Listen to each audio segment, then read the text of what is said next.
සුබ දවසක් කියලා ප්‍රාර්ථනා කරනවා මුලින්ම මගේ යාළුවෝ හැමෝටම. ඉතින් අද මම ගෙනල්ලා තියෙන්නේ Vivo Y1s කියන දුරකථනය ගැන full review එකක්.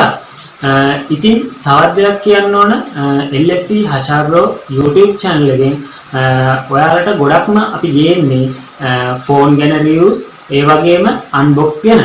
ඉතින් යාළුවනේ තවත් දෙයක් කියන්න ඕන අපිව subscribe කරලා නැත්නම් දැන්ම subscribe කරන්න. ළඟම තියෙන bell icon එකත් click කරන්න. ඒ වගේම තමයි අමතක නොකර අනිවාර්යයෙන්ම මේ වීඩියෝ එකට like එකක් දාන්න, comment එකක් දාන්න, ඔයාගේ යාළුවා අතර මේක share කරන්න.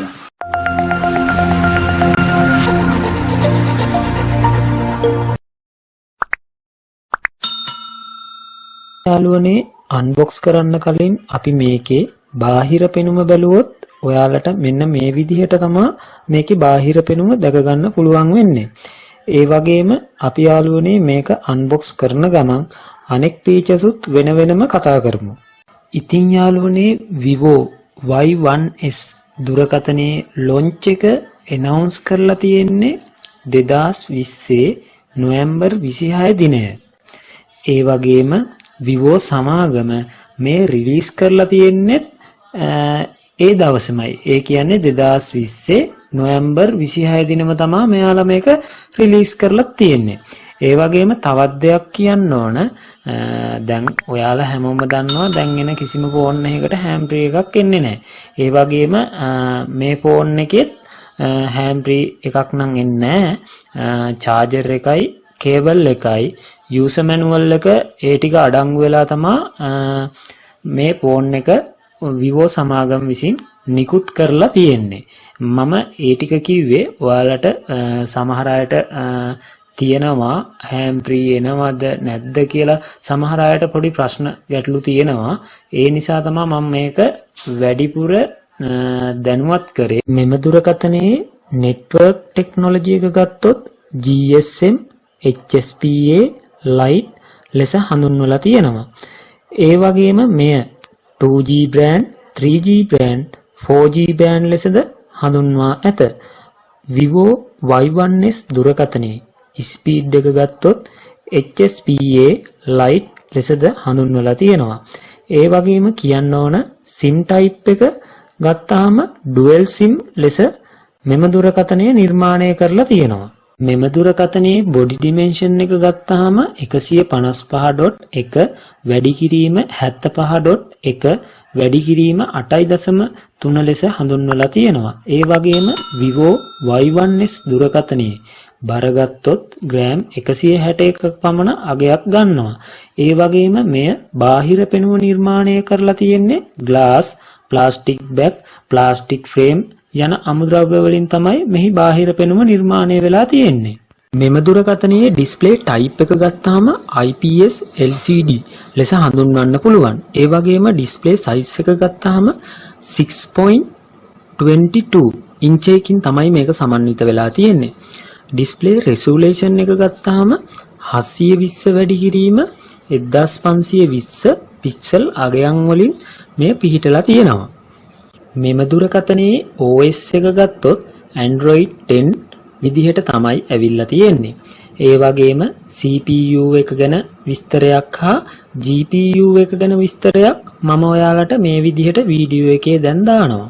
Vivo Y1s දුරකථනයේ මෙමරිය ඇවිත් micro SD XC ලෙස හඳුන්වලා තියෙනවා. ඒ වගේම මෙම දුරකථනයේ internal memory වර්ග එකක් Vivo සමාගම වෙළඳපොළට නිකුත් කරලා තියෙන්නේ. ඒක තමයි 32GB. ඒ වගේම ඔවුන් RAM එක වර්ග දෙකකින් වෙළඳපොළට ඉදිරිපත් කරලා තියෙනවා. 2GB RAM, 3GB RAM ලෙස හඳුන්වන්න පුළුවන්. Vivo Y1s දුරකථනයේ පිටුපස කැමරාව ගත්තාම මෙගාපික්සල් 13කින් යුත් කැමරාවක් තමයි පිහිටලා තියෙන්නේ. ඒ වගේම මේකේ ෆ්ලෑෂර් එක ගත්තාම LED ෆ්ලෑෂර් එකකින් තමයි මේක යුක්ත වෙලා තියෙන්නේ.